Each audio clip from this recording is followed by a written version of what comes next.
name is Bombshow. You're welcome to my it's Bombshow Television. Musha Musha Zirkupisa. If you're new here, don't forget to sign up.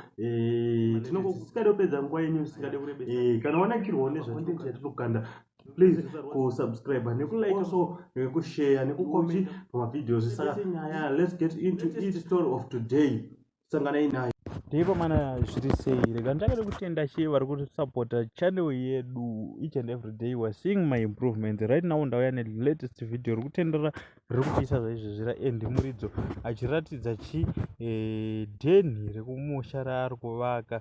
Aiwa ritori manshoni kapache zvaro because tichitarisa industry yemuzimbabwe like maarts hazvina mari zvinhu zvekudaro zvekutoti kunowanwa nembiri but hasina chavanacho, but kana tichiona mukomana at least achiita zvinhu zvakadai so zvinodadisa. So without wasting much of your time, don't forget to subscribe kana uri munyowani pano kana ndikuratidze video. Good day. Of the house outside. Okay, ukunzo then kana ndazoya nemita kunokutashanya apo ndo pari chigochera hedu takadaidai kagarden kari selas. Then this is a library. You know, pandakaimba zunza ndichiti ndiri mwana wa Samuel na Veronica. Let me show you the library that is going to be showing history Samuel Siakurima na Veronica. But right now it's going to be Samuel Siakurima.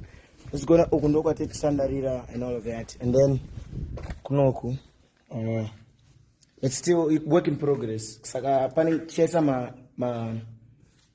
my pictures Sekuru Samuel and all of that. Don't mind me using this. It's work in progress. Then kunoku sangeteka ninga this will be the office. Saka mkanisha pamene manshare kwa harare mnondona kumusha. So this is a look yekumusha kwedu. Mozo nduradzo kumusha kwenyu. Susu ndo look yekumusha kwedu gandi show like boom. This is the whole place.